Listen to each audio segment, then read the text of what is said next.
Hello friends, how are you? In this video, we will discuss important government schemes, government initiatives, and whatever related topic will be there related to the issue. Okay. Now, the first topic is the World Cotton Day. As you know, the cotton is the most essential commodity that we use today. Now, on that behalf, 7th of October is celebrated as the World Cotton Day, and the first World Cotton Day was celebrated on the 7th of October 2029, and it was the initiative and it was hosted by the World Trade Organization.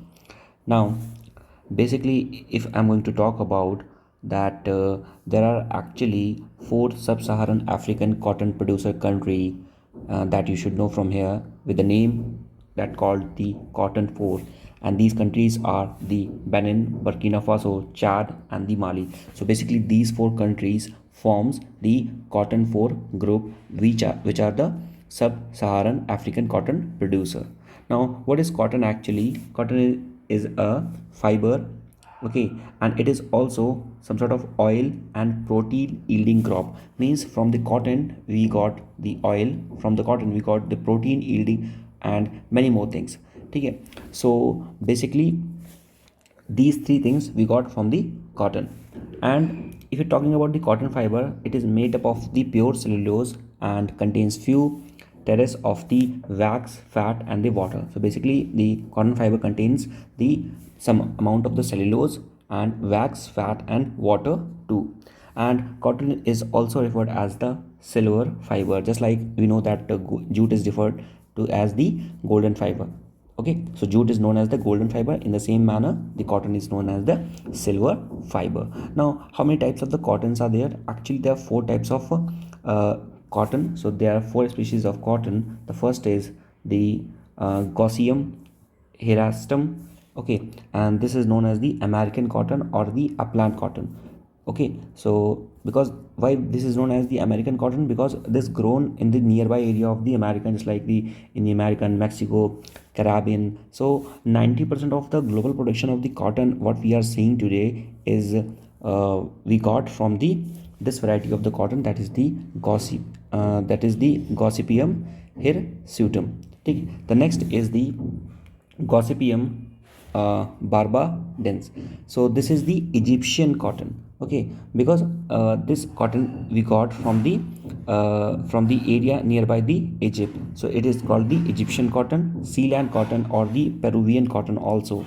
Okay, and this is the extra long staple cotton, and it is native to the South America.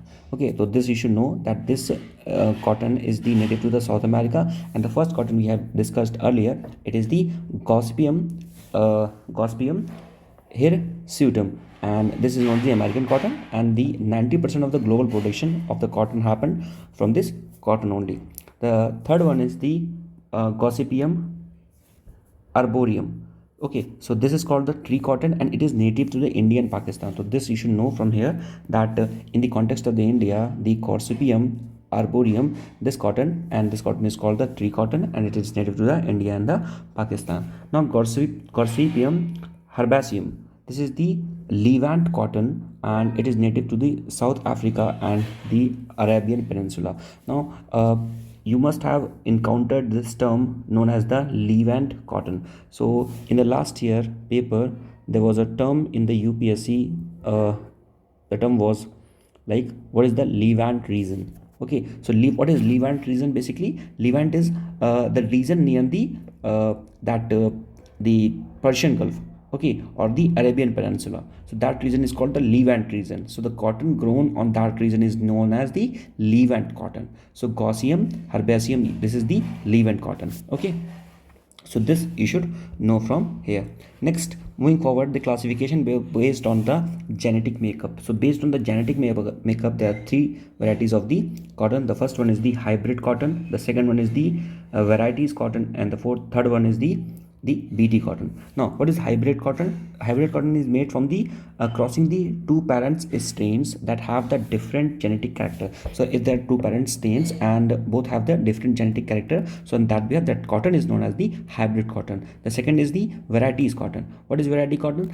So basically it is produced by the process of the self fertilization or the autogamy, means the fusion of the two gametes that comes from one individual. So basically the two gamete will be there, and the fusion will be happen from the one individual only. It's like आपने यहाँ देखा होगा कि in basically plants में क्या होता है कि इन plants when the fertilization happen, so there is a term known as the self fertilization. ठीक है, so in that self fertilization one flower basically that fertilizes with itself. ठीक है, so that is somehow related with this varieties cotton. And the third one is the BT cotton. What is BT cotton? It is the modified pest resistant variety of the cotton. In India it covers the 95% of the area under the cotton. आपको पता है that basically BT cotton is basically some sort of, it is the modified cotton. ठीक है, which is the BT is the full form of the, what is the full form of the BT? The full form of BT is Bacillus thuringiensis. Bacillus thuringiensis, you can see here the full form of the BT is Bacillus thuringiensis. So basically ये क्या है? It is the basically genetically modified variety of the cotton. ये हमने grow किया है, we have grown this just to make the variety, make the production of the BT cotton more. ठीक है, now what is BT cotton? अगर इसको देखा जाए तो it is developed by the US giant bear Monsanto. Okay, so basically यहाँ पे हमें ये पता होना चाहिए that there are two varieties of it. First is the cryo 1 AB and the second one is the cryo 2 BC. Okay, and it is formed from the soil bacterium that is the Bacillus thuringiensis into the cotton seed. Okay, now BT cotton was introduced in India in 2002 and it is the only transgenic, that is the foreign DNA crop that has been approved by the Centre for the Commercial Cultivation in India. So it is the only transgenic that is the foreign DNA crops that had been approved by the Center for the Commercial Cultivation in India. You know कि कई सारे ऐसे crops हैं जिनको basically जैसे अभी हम बात करते हैं बीटी ब्रिंजल की भी बात कर रहे थे, बट बीटी ब्रिंजल और many other crops have not got clearance. So only right now अगर हम कोई कॉटन को यूज़ कर रहे हैं या कोई भी ऐसी जेनेटिकली मॉडिफाइड क्रॉप्स को यूज़ कर रहे हैं तो it is only the BT cotton. तो this you should know from here that only the BT cotton is the crop that we are using right now. The next is it is the genetically modified, okay, to produce an insecticide to combat the cotton blossom, that is the pink form, to combat pest. You know that जैसे हम plant grow करते हैं तो plant grow करने में क्या होता है कि as we grow the plant, so there could be a lot more pest on it. ठीक है, तो उसके लिए हम पेस्टिसाइड का छिड़काव करते हैं. So to avoid that thing, to protect that thing, हमने एक ऐसा पेस्ट रेजिस्टेंट क्रॉप बनाया हुआ है which is the BT cotton Bacillus thuringiensis. So ये क्या करेगा? It can basically it can combat the insecticide. This you should know from here. Now herbicide tolerant BT cotton. Now herbicide tolerant BT cotton, वो ये क्या है? Making a plant resistant to the herbicide glyphosate. So basically जब हम लोग herbicide का छिड़काव करते हैं, व्हाट इज बेसिकली वो है क्या? जैसे इंसेक्टिसाइड्स है, हर्बिसाइड्स, ये है क्या? तो basically insecticide means to kill the insects, herbicides means to kill the herbs. So basically हम इनकी छिड़काव करते हैं, ठीक है, स्प्रिंकलिंग करते हैं कि इनको हम जो प्लांट है उसको हम बचाएं किससे? जो भी उसमें कीड़े लग रहे हैं. ठीक है, तो ये जो क्रॉप बनाया है हमने, that is the herbicide tolerant BT cotton. ये क्या करेगा? जब हम लोग इसमें कीटनाशक का छिड़काव करेंगे, हर्बिसाइड का छिड़काव करेंगे, सो ये प्लांट को क्या करेगा? प्लांट को बचा के रखेगा. Next is it has not been approved by the regulator yet. So basically we have got the approval only for the BT cotton, we have not got the approval for the herbicide tolerant BT cotton. Then this you should know from here. And the glyphosate has a carcinogenic effect. यानी कि जो ग्लाइसोफेट है जो हम use कर रहे हैं, ठीक है, जो कि हर्बिसाइड रेजिस्टेंट है, तो इसमें क्या है? इसमें बेसिकली कार्सिजोनिक इफेक्ट है. What is the carcinogenic effect? जब एनीथिंग जो हमको कैंसर कॉज करे is called it terms as the carcinogenic substances. You should note this, carcinogenic substance, any substance that you use and that causes cancer, any substance that you use that causes cancer is known as the carcinogenic substance. Now moving forward, the next topic is the genetic engineering appraisal committee. तो ये बहुत important topic है. This ये क्या है कि जितने भी हम लोगों के यहाँ की जो भी क्लियरेंसेस मिलते हैं, ठीक है, तो वो सारे जेनेटिकली मॉडिफाइड क्रॉप को जो भी क्लियरेंसेस मिलते हैं वो आते हैं under the genetic engineering appraisal committee. Now तो basically it function under the ministry of environment forest and climate change under the environment protection act of the 1986। Composition में क्या आएगा, there will be a special secretary or the additional secretary of the Ministry of the Environment, Forest and Climate Change, which will be co-chaired by the Department of the Biotechnology. ठीक है, so presently there are 24 members and these members meet every month. So this you should know from here. Now, under the Environment Protection Act 1986, there's a rule for the manufacturing and use and import and export of the storage of the hazardous microorganism or genetically engineered organism cells 1989. Okay, which is okay, so this you should know means there's a manufacturing rule है, ठीक है, जिसके अंदर का जो भी import आता है, यूज़ होता है, एक्सपोर्ट होता है हैजार्डियस माइक्रो ऑर्गेनिज्म का, उसका हम लोग बेसिकली प्रॉपर विजिलेंस करते हैं। एंड दी जेनेटिक जो भी ये कमेटी है, that is the genetic engineering appraisal committee जो है, it is responsible for the appraisal of the activities. तो जो भी एक्टिविटीज़ इनके अंतर्गत हो रही है, जो इंपोर्ट आ रहा है, एक्सपोर्ट जा रहा है, तो इसका सबका मॉनिटर कौन करता है? It is all monitor by the genetic engineering appraisal committee. Next is, and it is also responsible for the appraisal of the proposal related to the release of the genetic engineering organism। यानी कि अगर कोई भी genetic engineering organism को release करना है in the environment, so this will be first जो consultation किया जाएगा will be with the genetic engineering appraisal committee। Next is, बात किया जाए कॉटन कल्टीवेशन कंडीशन, तो what are the conditions for the cultivation of the copper cultivation of the cotton. So basically you should know that it is the kharif crop and it requires the 6 to 8 month from to manure। तो basically इसको formation होने में इसको 6 से 8 महीने लगते हैं। And okay, and what type of climate we need, climate कैसा चाहिए हमें? The climate should be the subtropical and seasonally dry climate हमें चाहिए। And temperature, the ideally temperature will be from 21 to 30 degree Celsius. And rainfall should be near about 50 to 100 centimetre. और basically 2010 frost free days, यानी कि 210 दिन चाहिए Frost free चाहिए, ताकि कोई पाला ना पड़े, कोई ठंड बहुत ज़्यादा नहीं पड़े। कॉटन की कल्टीवेशन के लिए तो ब्लैक सॉइल है, इसको आइडली कंसीडर किया जाता है। और अगर रेड लूमी सॉइल है तो उसको भी आइडली कंसीडर किया जाता है। But black soil is deep black soil या black soil is more preferable for the cotton cultivation. Then warm days and the cool nights and large diurnal variation, it is preferable for the cotton cultivation। Okay, what is diurnal variation? The difference between the day and night is termed as the diurnal variation। So if the days are long and the nights are short, it is good for the cotton cultivation। Now next is the global cotton production and the consumption. तो पूरे world में कितना क्या cotton का consumption हो रहा है, production हो रहा है, तो उसके बारे में अगर बात किया जाए, सो एंटिसिपेटेड क्या क्या था कि 2021-22 में बेसिकली ड्रॉप हुआ है कॉटन के कल्टीवेशन में इन कंपेयर टू 2020 और 2021। Okay, now global cotton production in 2022 was near about the 25 million ton। Okay, and this was the report published by the OECD Food and agricultural organisations outlook report 2021 to 2030। ठीक, most of the world की अगर बात की जाए production की, take place in the north of the equator, यानी कि जो सबसे ज़्यादा प्रोडक्शन हुआ है वो कहाँ पे हुआ है? नॉर्थ ऑफ द इक्वेटर हुआ है। लार्जेस्ट जो कॉटन प्रोड्यूसर कंट्रीज़ हैं वो हैं आपकी इंडिया, चाइना, यूएस, ब्राज़ील और पाकिस्तान, ये पता होना चाहिए। नेक्स्ट इज टोटल जो एक्सपोर्ट किया हुआ है वो सबसे ज़्यादा किसने किया है? यूएस, ब्राज़ील और इंडिया ने। मतलब कि द टॉप लार्जेस्ट जो प्रोड्यूसर कंट्री है वो इंडिया, चाइना और यूएस है।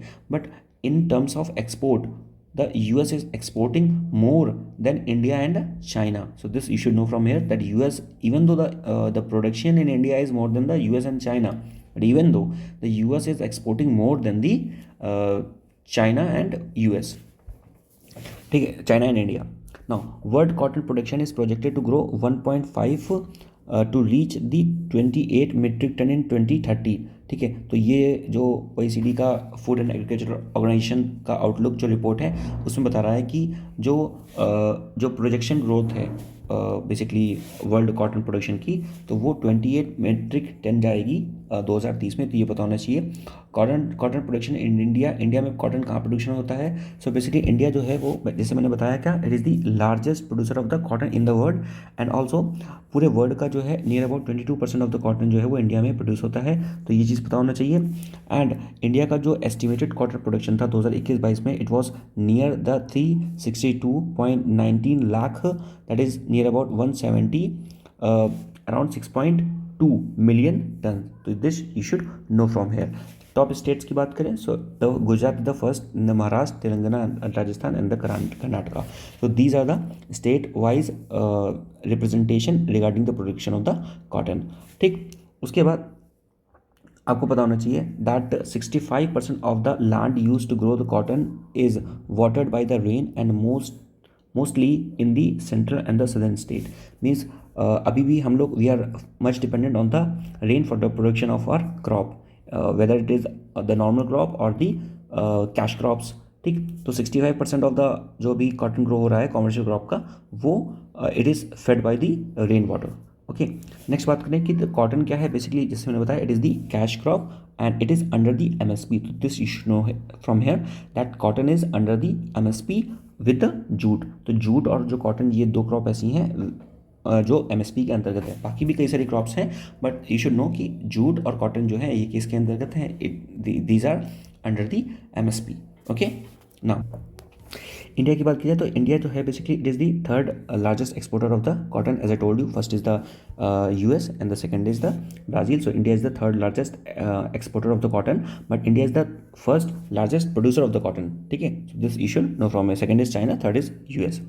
ओके, और तो लार्जेस्ट जो एक्सपोर्ट डेस्टिनेशन है, it is the Bangladesh, China and the Vietnam. तो हमारी जो एक्सपोर्ट डेस्टिनेशंस हैं जहाँ हम एक्सपोर्ट कर रहे हैं, it is the Bangladesh, China and the Vietnam. तो this you should know from here. And for the cotton yarn export, China जो है it is the largest export destination, followed by the Bangladesh, Vietnam और the Peru. तो basically cotton में मैंने बताया कि there lot more varieties of the cotton, और basically हम कॉटन से प्रोटीन और ऑयल भी एक्सट्रैक्ट करते हैं। But the thing is for the cotton yarn production, so China जो है it is the largest export destination. Okay, and yarn is obtained from the spinning of the raw cotton. तो यह पता होगा कि जब हम रॉ कॉटन की स्पिनिंग करते हैं, सो उससे हमें क्या मिलता है, उससे हमें रॉ मिलता है। ठीक, अब बात करते हैं the most important the Kasturi cotton. Kasturi cotton is the best quality of the Indian cotton. So Indian cotton की जो बेस्ट वेराइटी है, it is known as the Kasturi cotton. Union minister for the textile unveils the brand और the logo for the Indian cotton on the occasion of the second world cotton day, that is the 7th October 2020। तो इन union textile minister ने unveil the brand and logo. So this is the name of the cotton of the Indian cotton, named Indian cotton. So this is the premium cotton of the India, known as the Kasturi cotton. So this you should know from here. And what is the quality of the kasturi cotton? It is it has so much whiteness, brightness, softness, purity, luster and uniqueness and Indianness. ठीक है, तो इसमें क्या है, इसमें uniqueness है और इसमें इंडियननेस है। ठीक है, तो this you should know from here that it is the premium quality cotton of the India. Okay, next is Cott Ally app. ये क्या है, बेसिकली ये क्या है, it is the app built by the cotton corporation of the India. ये क्या करेगी, it will provide the news and the weather conditions regarding the crop situation, best farm practices related to the cotton. So cotton के लिए जो भी best farm practices हैं उनको provide किया जाएगा, उनकी कैसी what should be the weather condition, what should be your soil profiling कैसी होनी चाहिए आपकी। तो these all information will be provided under this. Next is the Cotton Corporation of the India. So Cotton Corporation of India, it was established in the 1970 under the administrative control of the Ministry of the Textile. So this you should know. And the headquarters of the Cotton Corporation of the India is in the Navi Mumbai, which is in the Maharashtra. What it does, it undertakes the price and supports the operations. तो जो भी operations हो रहे हैं regarding the cotton और what ever जो भी assembly line में चीज़ें हैं और जो भी इश्यूज़ हैं, तो उसको वो अंडरटेक करती है उसके ऑपरेशंस में। ओके, सो ओवरऑल बात किया जाए कि pan India there are 19 branches of it and 400 cotton producer procurement center हैं of the cotton corporation of India. Next is central institute for the cotton research. So Central Institute of Cotton Research, it was established in 1976 by the Indian Council of the Agricultural Research. So ICAR के द्वारा it was established in 1976. What is the role? The role of the Central Institute for the Cotton Research is to promote the long-term research effort in the cotton production and provides the support and conduct application research on the cotton with active involvement of the state universities. So जो भी state universities हैं, so state university का active involvement हो किसमें, cotton के production में, यानी कि जो भी R&D होती है, रिसर्च एंड डेवलपमेंट के जो भी प्रोसीजर्स हैं, ठीक है, उनको भी इनरोलमेंट में लिया जाए. तो जितनी भी जो आज की यूनिवर्सिटीज़ हैं उसमें कॉटन प्रोडक्शन के लिए जितना भी डेटा है वो दिया जाए, तो ये कोलैबोरेट करेगा यहाँ से. This is the aim of the central institute for the cotton and research. Now central institute for the cotton and research का जो कैंपस है, इस campus in the Nagpur Maharashtra and the Sirsa is in the state of the Haryana. So दो जगह क्या है, इसका जो है वो सेंटर है. नेक्स्ट बात करें the central institute for the research on the cotton technology. Now what is this? It is the premium constituent institute of the Indian Councils for the Agricultural Research. So Indian Council और Agricultural Research का ये एक premium institute है, and it was established in the year of 1924. And what are the objective of it? Assisting the cotton breeders in the development of the new strains and carrying out the research and spinning potential. So basically क्या करना है कि जो भी cotton breeders हैं, ठीक है, वो नए कॉटन के स्ट्रेन्स की नई वैरायटीज़ को खोजें, रिसर्च करें, और जो भी स्पिनिंग पोटेंशियल है, ठीक है, कॉटन के यार्न को बनाने का जो प्रोसेस है उसमें जो स्पिनिंग पोटेंशियल है उसको क्या करें, उस टैप पोटेंशियल को अनवील करें. ठीक है. Next is the headquarter of it is in the Mumbai. Next is Indian Council for of the Agricultural Research, that is the ICAR. So ICAR, it was established in the 1929, registered under the Society Registration Act of the 1860.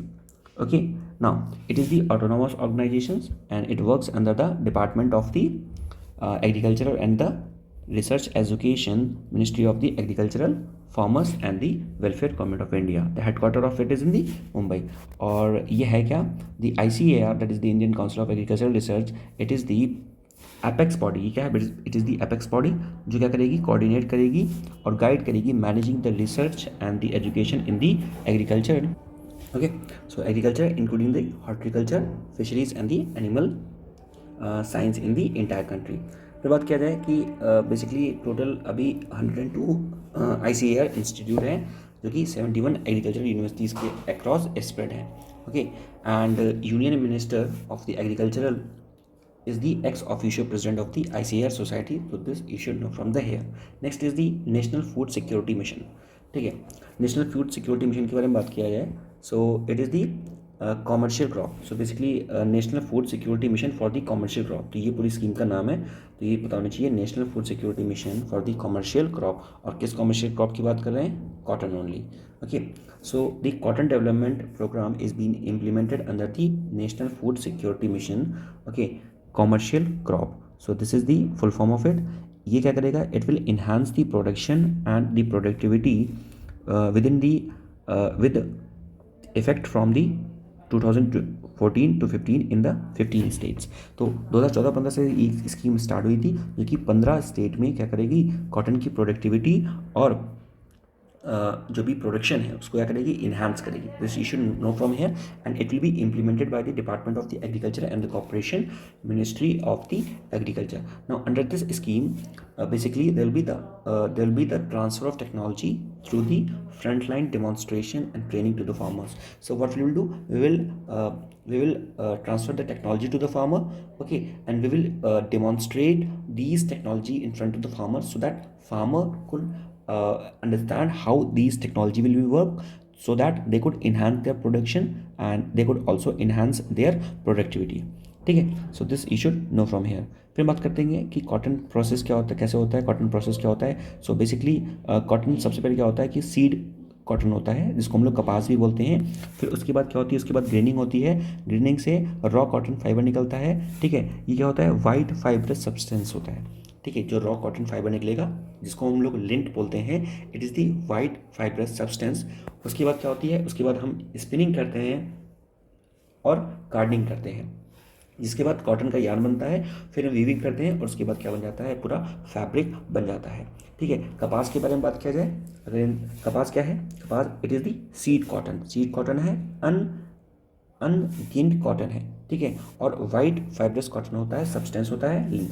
Okay, ginning क्या होती है, ginning क्या होती है, it is the process of the separation of the white fibrous substances called the lint, उसको हम क्या करते हैं, सेपरेट करते हैं। Next is the process is known as the carding, it is the process of forming the cotton fibers into the long strand. So जो cotton basically जो fibres हैं उसको हम लॉन्ग स्ट्रैंड में उसको मूव करेंगे, उसको अलग करेंगे। नेक्स्ट इज दी स्पिनिंग, जो लॉन्ग स्ट्रैंड में बनाए थे, ठीक है, उसको हम लोग स्ट्रेच करेंगे, थ्रेड बनाएंगे, धागा बनाएंगे।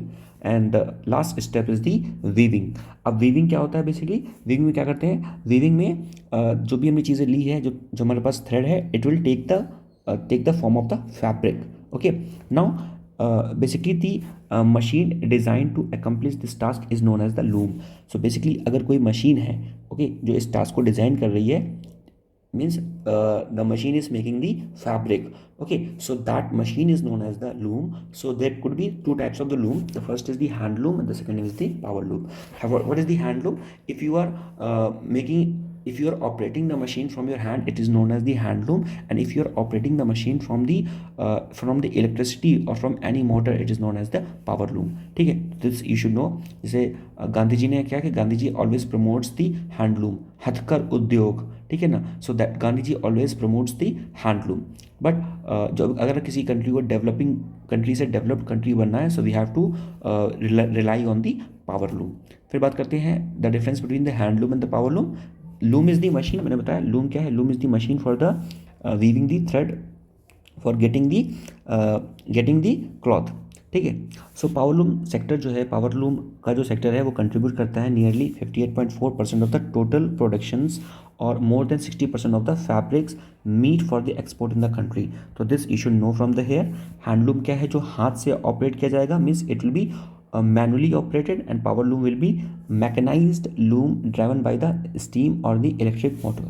ठीक, कैपेसिटी जो हैंडलूम है इसकी में क्या है, basically it is the simple design and it is the less variety, ज़्यादा इसमें वैरायटी नहीं होंगी, there will be less designs. But in case of the power loom there it is the complex design and there will be large variety in the design, this you should know। and in the hand loom there is a less initial investment, आपको initial investment कोई भी नहीं चाहिए, but in power loom you need high initial investment because आप क्या करोगे, you will set up lot of machines there, lot of motors there, production house बड़ा सा बनेगा। so power loom में ज़्यादा खर्चा आएगा। production capacity as simple as it is, hand loom होगा तो क्या होगा, production आपका कम होगा, जो speed of production होगा क्लॉथ की जनरेशन की, फैब्रिक की जनरेशन की, वो कम होगी। बट पावर लूम में क्या होगा, हाई प्रोडक्शन होगा, द स्पीड ऑफ जनरेशन जो होगा वो बहुत ज़्यादा होगा। नेक्स्ट हम बात करते हैं national handloom day. So this you should know, 7 अगस्त को we celebrate the national handloom day. Okay, and it comes under the ministry of textile. जो भी हम डिस्कस कर रहे हैं यहाँ पर, जो भी कुछ है कॉटन से related, it comes under the ministry of textile. 7th of August was chosen as the Swadeshi movement for the 1905 was launched on the same date. हमने बेसिकली नेशनल हैंडलूम डे को क्यों चुना, बिकॉज 7 अगस्त 1955 में हमने स्वदेशी मूवमेंट को क्या किया था, स्टार्ट किया था। That's why we have taken 7th of August as the national handloom day. तो this you should know. And जो भी स्वदेशी मूवमेंट स्टार्ट हुआ था, क्यों स्टार्ट हुआ था, क्योंकि 1905 में क्या हुआ था, पार्टीशन ऑफ बंगाल हुआ था by the Lord Curzon, you should no. बाकी आपको ये पता होना चाहिए कि रविंद्रनाथ टैगोर ने जो बांग्लादेश का नेशनल एंथम लिखा था, that is the Amar Sonar Bangla. So this national anthem was written during the partition of the Bengal. ठीक है, तो लिखा था और बेसिकली ये बाद में बन गया क्या, national anthem of the Bangladesh. Next बात करते हैं national handloom development program. What is this national handloom development program, ये क्या है, so it is the implemented during the financial year of 2021 to 2025-2026. It is the centrally sponsored schemes under the Ministry of Textile. What is centrally sponsored scheme? अगर किसी scheme में, if in any scheme the half of the amount is transferred by the center and half of this amount is transferred by the state, it comes under the centrally sponsored scheme. Maybe the amount transferred by the center is 60%, maybe the amount transferred by this state is the 40%. So it depends on the share. For the hilly area, the 90% of the funding is provided by the center, and the 10% funding only provided by the state, and in case of the union territory the 100% funding is provided by the center only. ठीक है, तो ये scheme क्या करेगी, this scheme will follow the need based approach for the integrated and the holistic development of the handloom and the welfare of the handloom weaving. तो जो national handloom development programme है ये क्या करेगी, ये हैंडलूम को प्रमोट करेगी in the integrated and the holistic way. Okay, next is what is the financial assistance.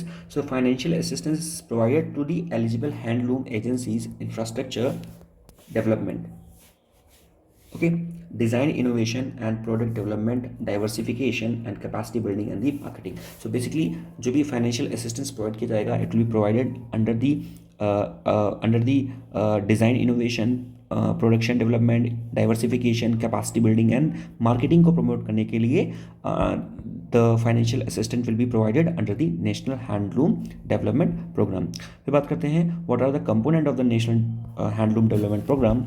So basically there are four, कई सारे कंपोनेंट हैं। The first is the block level cluster development, block level पे develop करेंगे। Next is the handloom marketing assistance. Viewers में Mudra scheme है for the concessional loans, means अगर आपको loan चाहिए so you there is a Mudra scheme, under the Mudra scheme you can take the loan. Next is the Hathkargha Samvardhan और सहायता, ठीक, हथकरघा संवर्धन सहायता, ठीक है, तो for provide the upgraded loom और accessory. Next is the education of the handloom weavers and their children. So जो हैंडलूम वेवर्स हैं, चिल्ड्रंस हैं, उनको क्या करेंगे, एजुकेशन प्रोवाइड करेंगे। And Indian handloom brand, e commerce और दी अर्बन हार्ट। तो ये क्या है, ये these all are the component of the national handloom development program. The next scheme is it is the comprehensive handloom cluster development scheme. Comprehensive Handloom Cluster Development Scheme. What is the objective of this scheme? To develop the mega handloom cluster having at least 50,000 loom per cluster. So the objective of the Comprehensive Handloom Cluster Development Scheme क्या है?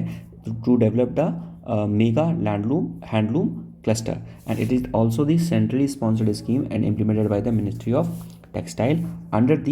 Under this scheme एक mega handloom cluster जो है वो setup किए जाएंगे, ठीक है, in the district like Varanasi, ठीक है, वाराणसी और शिवसागर और उसके बाद विरुधनगर, ठीक है, तो मुर्शिदाबाद, वेस्ट बंगाल, तो ये कई सारी डिस्ट्रिक्ट्स में 8 मेगा हैंडलूम क्लस्टर को बनाया जाएगा।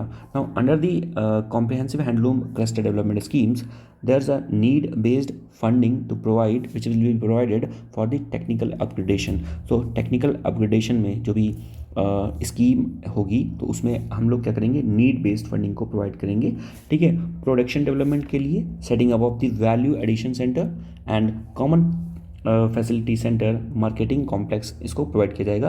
And scheme will be continue up to the March 2026। तो बेसिकली जो स्कीम है ये मार्च 2026 तक ये कंटिन्यू रहेगी।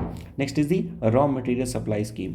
Raw material supply scheme basically इसमें क्या करेंगे, इसमें जो यार्न है उसको अवेलेबल कराया जाएगा to the handloom weaver at the reasonable price.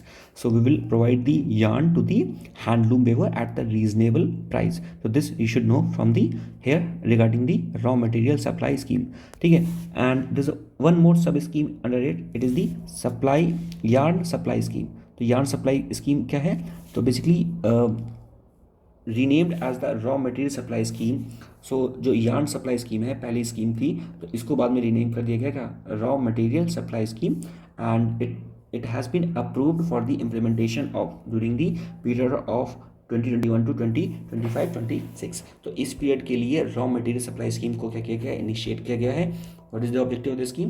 The objective of the scheme is to provide the yarn to the handloom weaver at the reasonable price. तो yarn को handloom weaver को हमें reasonable price में provide कराना है। Next is the handloom weavers comprehensive welfare scheme. ये क्या है? It is implemented to the National Handloom Development Corporation. So handloom weavers comprehensive welfare जो scheme है, it is basically implemented the National Handloom Development Corporation. ये क्या करेगी, it will provide the life and the accidental or disability insurance coverage to the handloom weavers under the प्रधानमंत्री जीवन ज्योति बीमा योजना और प्रधानमंत्री सुरक्षा बीमा योजना एंड महात्मा गांधी बुनकर बीमा योजना। सो बेसिकली ये कई सारी जो गवर्नमेंट स्कीम्स हैं, ठीक है, उन स्कीम्स के अंतर्गत जो भी व्यूअर्स होंगे उनको एक्सीडेंटल और लाइफ इंश्योरेंस और डिसेबिलिटी इंश्योरेंस कवरेज दिया जाएगा, ठीक है। तो ये आपको पता होना चाहिए। Next is the national handloom development corporation. Okay, so National Handloom Development Corporation, it was set up in the year of 1983 by the government of India, and it is the public sector undertaking under the Ministry of Textile. What is the role of the National Handloom Development Corporation? Role है इसका the national level agency to assist and speedy development of the handloom sector. So basically जो handloom sector है हमें उसका क्या करना है, speedy development करना है, and the headquarter of it is in the Greater Noida, UP. Next is the Handloom Export Promotion Council. Now, the Handloom Export Promotion Council, it is the nodal agency constituted under the Ministry of Textile, Government of the India, and it is the not-for-profit company. What is not-for-profit company? Any company which is not generating profit, which is basically operating for the welfare of the people. It is known as the not-for-profit company, and it comes under the Section 25 of the Companies Act of 1956. Now, what is the aim? Aim is to promote the export of the all the handloom products like the fabrics, home furnitures, carpets, floor covering, ठीक है। तो ये क्या करना है जी, जो भी handloom products हैं, ठीक है, जो हाथ से बनाए हुए प्रोडक्ट हैं, उनको क्या करना, उनको एक्सपोर्ट में बेसिकली हेल्प करना, फैसिलिटेट करना। This is the work done by the handloom export promotion council, ठीक। नेक्स्ट इज द साथी स्कीम। व्हाट इज द साथी scheme? Sustainable accelerated adoption of the efficient textile technology. It was launched in the year of 2020, and basically it is the joint initiative of the Ministry of Power and the Ministry of Textile, and the objective of the scheme is to sustain and accelerate the adoption of the energy efficient textile technology in powerloom sector, cost saving due to use of such technology. तो जो भी technology हम लोग use कर रहे हैं basically इन दी textile sector, उसमें हम लोग क्या करना है, उसमें हम लोग को एनर्जी एफिशिएंट टेक्नोलॉजी का यूज़ करना है, एनर्जी एफिशिएंट टेक्सटाइल टेक्नोलॉजी का यूज़ करना है, सो दैट कि जो भी प्रोडक्शन हो रहा है the production should be sustainable and accelerated too. तो ये चीज़ पता होना चाहिए। Under this initiative the small and medium power looms units will be provided with the energy efficient power looms, motor or rapid kits and no upfront cost. So basically कहने का क्या मतलब है कि जो भी अंडर साथी स्कीम जो भी आपको power looms, motor machines provide की जाएंगी, these machine will be sustainable and energy efficient. इसमें एनर्जी का जो कंजम्पशन होगा वो क्या होगा, कम होगा। तो this you should know from here. Energy efficient service limited, ये क्या है? It is the PSU under the ministry of power. Next हम बात करते हैं PowerTex India scheme. What is this? It is the scheme under the ministry of textile implemented by the power tax scheme during the phase of 2017 to 2021। इसका aim क्या है? To boost the common infrastructure and modernisation of the power loom sector. तो जो भी infrastructure और modernisation है power loom sector का, ठीक है, उसको क्या करना, उसको प्रमोट करना, उसकी मैन्युफैक्चरिंग में उसको असिस्ट करना। और it comprises the research and development and new market branding and subsidies and the welfare. तो this you should know from the here, ठीक। तो this is regarding the power tax scheme. Next is technical textile. अब technical textile क्या होता है? तो basically it is the functional fabric and that have the application across the various industries including the automobile, civil engineering and constructions. Basically क्या होता है कि कई सारे फैब्रिक से हम लोग टेक्निकल टेक्सटाइल बनाते हैं। What is technical textile? जैसे अगर suppose you are making a tyre, you are making the seat cover, you are making basically anything which is associated with the automobile sector, तो वो सारा किस में आता है? It comes under the technical textile, ठीक है। सो बेसिकली टेक्निकल टेक्सटाइल में हम लोग ऑटोमोबाइल्स को इंक्लूड करते हैं, सिविल इंजीनियरिंग को, कंस्ट्रक्शन को, एग्रीकल्चर को, हेल्थ केयर को, और जो भी इंडस्ट्रियल सेफ्टी के इंस्ट्रूमेंट बनते हैं, ग्लव्स बनते हैं, तो और जो भी पर्सनल प्रोटेक्शन की जो चीज़ें बनती हैं, these everything comes under the technical textile. Now what is the example of technical textile? The mobitech, like the seat covers, air bags, seat covers, ठीक है, एंड द जियोटेक, ठीक है ना, and the sport tech, gloves, sport wears, ये सारी किस्में आती हैं, ये सारी चीज़ें आती हैं under the technical textile. Now, technical textile drives their demand from the development and the industrialization in the country. तो country में जितना industrialization होगा, जितना development होगा, so the demand of the technical textile will be generated as per the development of the country or the industrialization of the country. So total अभी बात किया जाए तो there are 12 technical textile segments currently in the country. फिर बात करते हैं national technical textile mission के बारे में. तो इसका एम क्या है? इसका एम है to position the country as the global leader in the technical textile and increase the use of the technical textile in the domestic market. So India को हमें क्या करना है? ग्लोबल लीडर बनाना है इन द टेक्निकल टेक्सटाइल. और क्या करना है? हमें बूस्ट करना है the use of the technical textile in the domestic market too. उसके बाद it comes in the ministry of the textile and it is implemented for the 4 year starting from the 2021 and has the 4 component. तो basically जो national technical textile mission है ये start हुआ था 2020 to 2021 में. और इसके कितने टोटल इसके 4 कंपोनेंट हैं. ठीक है. The first is the research and development and the innovation. Second is the development of the market for the technical textile, यानी कि टेक्निकल टेक्सटाइल के लिए हमें मार्केट को डेवलपमेंट करना है. Third is the education training and the skill development. जो भी एम्प्लॉयज़ काम कर रहे हैं उनकी हमें एजुकेशन ट्रेनिंग और स्किल डेवलपमेंट में काम करना है. And the fourth is the export production. जब हमारा जो प्रोडक्ट बन जाएगा तो उसके एक्सपोर्ट को फैसिलिटेट करने के लिए we need to promote the export production. Next बात करते हैं टेक्नो टेक्स्ट इंडिया. तो this is a flagship event. ठीक है. Organise by the ministry of textile in collaboration with the federation of the Indian chamber of the commerce under the national textile mission. ये क्या करेगा? It comprises दी इसमें जो टेक्नोटेक्स India में क्या करेंगे? हम बेसिकली एग्जीबिशंस को ऑर्गेनाइज करेंगे, कॉन्फ्रेंस को ऑर्गेनाइज करेंगे, seminars with the participation of the stakeholders across the global technical textile value chain. तो इन सबको क्या करेंगे? हम लोग ऑर्गेनाइज करेंगे. ठीक है.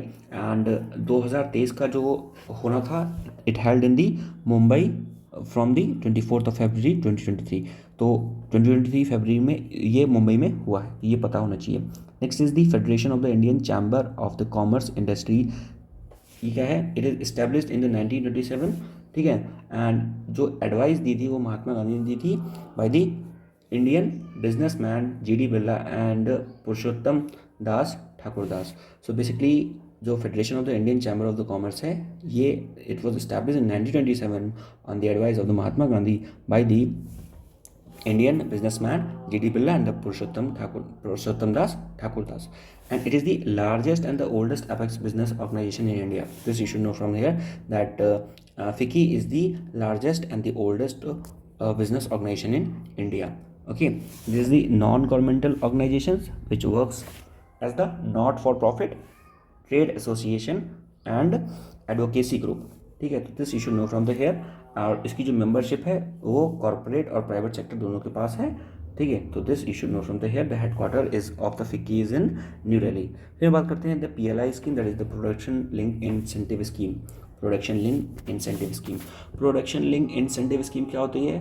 गवर्नमेंट कहती है कि जितना आप प्रोडक्शन करोगे हम उतना ही आपको उसके प्रपोर्शन में हम उसको आपको क्या करेंगे? सब्सिडीज़ प्रोवाइड करेंगे, इंसेंटिव्स प्रोवाइड करेंगे.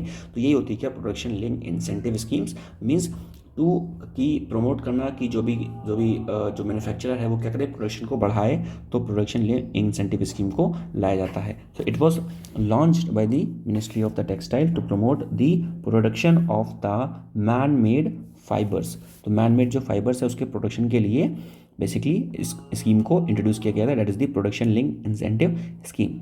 ओके. और जो मैन मेड फैब्रिक्स हैं एंड द टेक्निकल टेक्सटाइल को प्रमोट करना, मैन मेड फैब्रिक्स को प्रमोट करना, मैन मेड फाइबर्स को प्रमोट करना, इसके लिए we have the production link incentive schemes. ठीक है. Next is so under this scheme क्या करेगा? The centre will subsidise the eligible manufacture by paying the incentives and the incremental production. So basically incremental production में क्या होगा? The centre will provide the subsidy to the manufacturer for the under the production link incentive schemes. ठीक. Now, Indian textile industry is the second largest producer of the man-made fibers after the China. So this you should know from the here that Indian textile industry is the second largest producer of the man-made fibers. Next बात करते हैं दी technology upgradation fund scheme. ठीक, so technology upgradation fund scheme इसको introduce किया था 1999 में, and it is the credit link subsidy scheme intended for the modernization and technology upgradation of the textile industry in the country. So country की textile industry में modernization और technological upgradation को promote करने के लिए we have a technology upgradation fund scheme which is the credit link subsidy scheme, and it will boost the investment in all the subsector of the textile, that is the jute industry or whatever, through the 5% of the interest reimbursement. So this you should know from the here. And what is the aim of this scheme? To make the sector globally competitive and reduce the capital cost. जो भी हमारा textile sector है उसको globally competitive बनाने के लिए we have the technological upgradation fund scheme. ठीक, and this scheme was launched in the 2026, ये पता होना चाहिए. ठीक है, और उसके बाद ये जो स्कीम है वो इम्प्लीमेंट हुई थी कब? 2022 में. और इसकी जो सीलिंग सब्सिडी है, upper ceiling subsidy for the individual entity, it is the 30 crore for it's like the garment textile sector and 20 crore for the other segment. ठीक है, so and the scheme will promote the production, the better upliftment of the MSME units, that is the micro small and medium enterprises units. Next हम बात करेंगे PM Mitra scheme के बारे में. It is the PM mega integrated textile regions and the appeal. ठीक, so this scheme has approved the setting up of the 7 PM Mitra park. So 7 PM Mitra park जो हैं वो इस्टेब्लिश किए जाएंगे under the PM Mitra scheme. ठीक, and basically जो भी उन जो पार्क सेटअप किए जाएंगे तो वो उनकी जो लोकेशन है, प्राइम लोकेशन कहाँ पे होगी, कैसे क्या सारी चीज़ें होंगी. So these all things are done under the PM Gati शक्ति पोर्टल. तो PM का जो गति शक्ति पोर्टल है उसके अंतर्गत उनकी जो विजिलेंस है, जो साइट है कि कहाँ पर जो साइट्स है उसका जो इवैल्यूएशन है वो होगा कहाँ पर, अंडर द प्रधानमंत्री गति शक्ति पोर्टल. ये क्या करेगा? बेसिकली जो PM मित्रा स्कीम है, it will create the world class industrial infrastructure that would attract the cutting edge technology and boost the FDI and the local investment in this sector. So basically to promote the local investment, to gain more FDI, okay, and to attract the cutting edge technology, state of the art technology. ठीक है, what we are doing, we have the PM Mitra scheme. Okay, and basically this scheme is inspired by the 5F vision of the PM. So PM Modi ने 5F vision दिया था. What is 5F vision? It is the farm to fiber to factory to fashion and to foreign. तो ये 5F है, ये आपको पता होना चाहिए. ठीक है, नेक्स्ट बात करें जो भी पार्क को सेटअप किया जाएगा. ठीक है, जो भी टेक्सटाइल पार्क सेटअप किया जाएगा, सो it will be developed by the special purpose vehicle and it will be owned by the central and state through the public private partnership. So public private partnership के द्वारा central and state दोनों की इसमें collaboration होगी, partnership होगी. Okay, और each PM Mitra Park there will be an incubation center, there will be the common processing house होगा वहाँ पर, और common affluent treatment plant होगा and other common textile related facilities भी होंगी, just like the designing center and the testing center. So there will be designing center, there will be testing center, there will be common affluent treatment plant, ताकि जो wastage है वो बाहर निकले वहाँ का. ठीक है ना, विद अ कॉमन चैनल. और उसके बाद there will be incubation and there will be common processing centre. फिर बात करते हैं इसके बारे में, Samarth scheme for the textile sector. So what is the Samarth scheme? It is the scheme for the capacity building in the textile sector. So textile sector में capacity building के लिए we have the Samarth scheme and it is the flagship skill development schemes which will be approved in continuation to the integrated development scheme. So जो समर्थ scheme है ये क्या है? It is the continuation of the integrated skill development scheme. जो integrated skill development scheme है उसी के synergy में काम करेगी कौन? Samarth scheme. This you should know from the here and it is implemented by the office of the development commissioner. ठीक है, of the handicraft under the Ministry of Textile. ये क्या करेगी? It will ensure the steady supply of the skilled manpower and the labor intensive textile sector. So in the labor intensive textile sector, to ensure the ongoing supply of the manpower, the Samarth scheme will be a helping hand. Next aim क्या होगा इसका, aim होगा इसका कि promote करना skilling and the skill upgradation in the traditional sector of the handloom, handicraft and the sericulture and the jute. So in all these sector the skill upgradation और जो भी प्रोडक्शन और प्रोडक्टिविटी को बढ़ाने के लिए there is a Samarth scheme, और these all sectors are the traditional sectors like the handloom, handicraft, sericulture, jute. Next is the scheme for the integrated textile park. So the scheme for the integrated textile park, it was launched in 2005 by the Ministry of the Textile. Objective क्या है, to provide the industry with a world class state of the art infrastructure facility. तो जो भी industry है उसको state of the art infrastructure facility provide किया जाए, setting of the textile units, textile unit का सेटअप किया जाए, और जो भी फॉरेन इन्वेस्टर्स हैं उनको अट्रैक्ट किया जाए सो दैट एफडीआई हमारे इंडिया में आ सके, एंड जो भी डोमेस्टिक टेक्सटाइल सेक्टर है उसको क्या किया जाए, उसको प्रमोट किया जाए, ये पता होना चाहिए। This scheme will work with the PPT model, that is the public private partnership model, and government of India will grant 40% of the project cost. तो जो प्रोजेक्ट कॉस्ट होगी उसका 40% गवर्नमेंट प्रोवाइड करेगी under the scheme for the integrated textile park. Next is the national institute of the fashion technology. तो this you should know that it was established in the year of 1986 under the ministry of textile, and it is the statutory institute. What is the meaning of statutory institute? I told you earlier that to form a body there are basically three process. First you can just make the body by the law से बनाया, अगर parliament के किसी law से कोई body बनाई है so that body is known as the statutory body. Next is आप बना सकते हो कॉन्स्टिट्यूशन, अगर संविधान में किसी बॉडी का मेंशन है it is the constitutional body.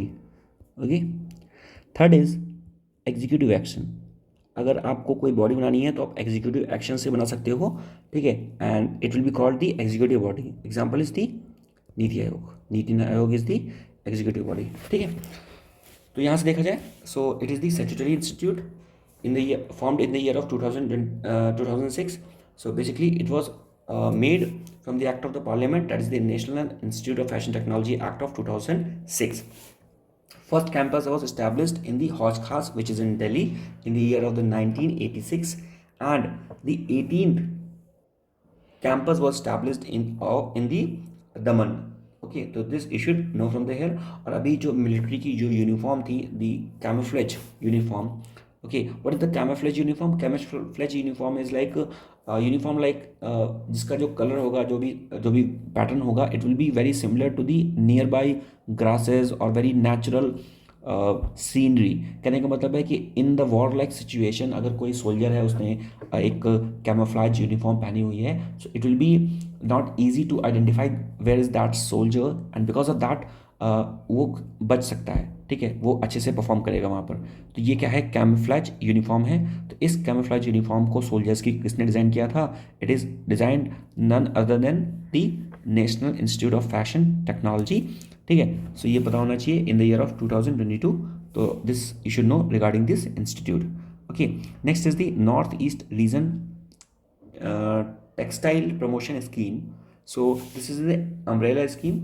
It was launched by the Union Textile Ministry. Okay, so basically the aim of this scheme is to promote the textile industry in the northeastern region.